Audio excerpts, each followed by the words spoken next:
दुकान पे आ गए हैं। கோதுமை ரவையா? கோதுமை ரவை தான் நீங்கள் தம்பிட்டு வாங்கிட்டு போயிட்டு வெள்ளை ரவை இருக்குதா? அது எவ்வளோ எவ்வளோ வெள்ளை ரவை எவ்வளோ? என்ன தம்பி?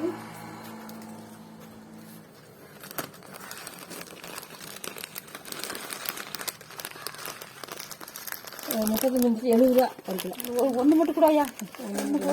4 இது கோதுமை. அம்மா 10 rupees.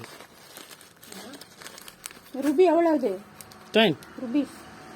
எத்தனை ரூபா rupees? 10. 1. அப்புறம் ப்ரோ மேங்கோ ஜூஸ் எத்தனை?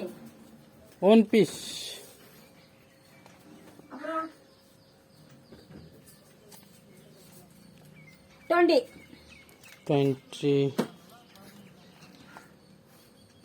எவ்வளோ சொன்னது? எவ்வளோ இதுக்கு மட்டும் தான் இல்லை, இந்த கம்பெனியாருக்கு பால் கொடுத்துருக்கேன். பால் கொடுத்துட்டு 10 ரூபா கொடுத்துட்டேன் ஆச்சுங்களா? இதுக்கு 15 ரூபா 15 நோட்டு கொடுத்தீங்க கிட்ட கொடுத்து நீங்க கொடுத்தீங்களா? செல்லுமானு கொடுத்துட்டியா? செல்லுமானு கேட்டு கொடுத்தீங்களா? இது முடிச்சு அதுக்கு தான் காசு கொடுக்கணும். ஆமா, இது வந்து கணக்கு பாரு ஒட்டிக்குமா? நோட்டு அதான் செல்லுமானு கேட்டீங்களா? அது 15. இதுக்கு மட்டும் ஐயா இது எதாவது கணக்கு? அது 5 ரூபா கொடுத்துட்டேன். அதுக்கு 10 ரூபா கொடுத்துட்டேன். கரெக்டாக 10 ரூபா கொடுத்துட்டேன். அதுக்கு 10 ரூபா நோட்டு ஒன்று முதலுக்கு. இதுக்கு 20 ரூபா கொடுத்தேன். அதான் இப்போ 5 ரூபா போவேன். 5 ரூபாய்க்கு மிட்டாய் வாங்கிட்டேன். சரி சரி, 35 45 55 ரூபா கொடுங்க. 5 ரூபா. அம்மா 10 10 என்ன வேணும்? ஒன் என்னது வேணுமா? ஒன்று என்ன? பால் தயிரா? 5 ரூபா கொடுக்கணுமையா?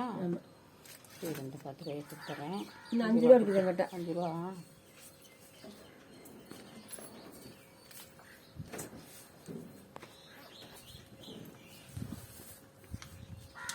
Okay 30 okay. 10 20 30 30.